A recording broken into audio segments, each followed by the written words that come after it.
Entre Covid, grand oral et contrôle continu, les résultats du bac 2021 sont dévoilés aujourd'hui, Cécile. Oui, et pour en parler, Rodrigo Arena est avec nous, porte-parole de la Fédération des conseils de parents d'élèves. Bonjour.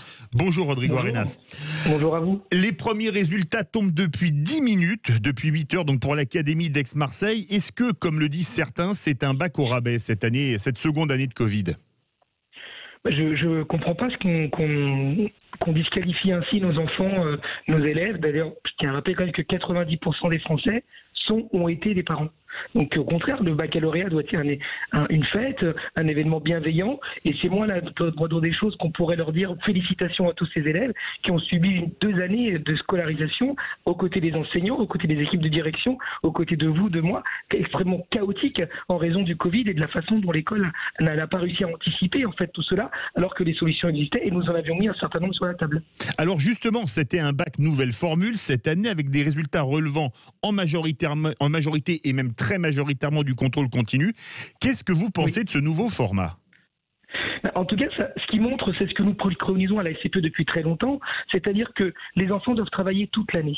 Et on voit bien que quand le baccalauréat se concentre essentiellement sur les examens, indépendamment du stress et aussi de la casse que ça provoque, je pense notamment aux enseignants qui passent un concours, alors que certains pourraient enseigner, mais comme ils ne sont pas dans les premiers, eh bien ils ne peuvent pas enseigner alors qu'ils pourraient, parce qu'ils ont le niveau. Mais quand il n'y a que 100 places, eh bien on n'en prend que 100 et pas 101.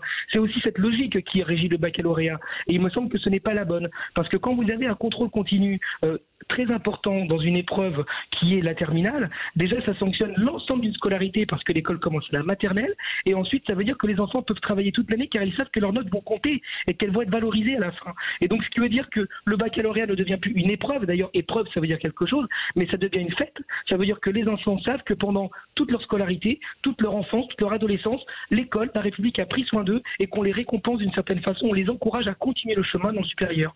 Quel bilan faites-vous de cette année marquée par le Covid ? Écoutez, nous, il nous semble que les mesures qui ont été mises en œuvre pour la Covid n'ont pas été au bon timing et que surtout les moyens n'ont pas été mis sur la table. Je vais prendre juste un exemple. On sait tous, vous le savez, je le sais, que nos enfants ont eu un poids psychique très important avec la Covid. Certains ont eu certains de leurs familles qui ont décédé, d'autres des voisins qui ont été lourdement affectés. On a tous été dans un climat très inquiet par rapport à la mort, par rapport à la maladie, et que nous avions préconisé depuis un certain temps qu'il y ait un forfait psychologique qui soit mis en place pour les enfants, qui soit pris en charge par la puissance publique, c'est-à-dire votre argent, le lien de la mutualisation des moyens de la nation. Et le résultat, il est tel, c'est qu'on a eu un grand tambour médiatique auquel nous avions été très, très heureux dans un premier temps en tant que fédération, et que la réalité, c'est qu'il n'y a que 250 psychologues sur toute la France. Moi, vous savez, c'est un secret pour personne, je suis en Seine-Saint-Denis. Dans ce département qui a été lourdement affecté, il n'y a qu'un seul psychologue qui s'est porté volontaire pour pouvoir prendre soin des enfants. Donc, tout ça n'est pas au niveau et n'est pas, à la mesure de l'impact que ça a sur nos enfants. Et nous craignons énormément que tout cela se paye d'un point de vue moral, de santé mentale, de santé physique aussi. Vous savez que les enfants ont pris 2 à 3 points de plus en termes d'indice corporel. Il y a plus de 40% des élèves de CE2, CE1 qui ont des retards cognitifs aujourd'hui. C'est-à-dire que tout ça n'est pas anticipé sur la suite, car ça n'a pas été anticipé en amont. Et c'est cela que nous regrettons. Les enfants ont payé le prix fort sur le Covid. Rodrigo Arenas, dernière question. Expliquez-nous comment se passent les épreuves de rattrapage qui démarrent aujourd'hui, parce que comme c'est un bac nouvelle formule... Et écoutez, c'est un grand mystère aussi pour nous. Techniquement, je pense qu'il faut vraiment demander à ceux qui savent, c'est-à-dire les enseignants, les équipes de direction. Je pense que les familles doivent s'intéresser aux professionnels de l'éducation nationale. Nous sommes des parents et nous savons rester à notre place.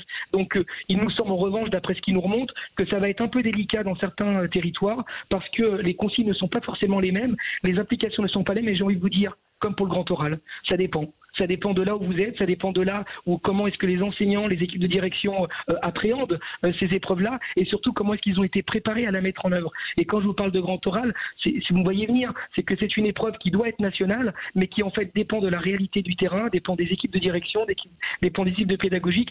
Et vous m'accorderez qu'il y en a un certain nombre, y compris des directions d'établissements, ce qui est une première dans notre pays, qui dit que clairement tout cela a été mal préparé, les consignes ne sont pas les bonnes, et que finalement les gamins ont été mal préparés. Donc il faut arrêter de faire subir l'école aux enfants et surtout aux enseignants. Merci beaucoup Rodrigo Arenas, porte-parole de la FCPE.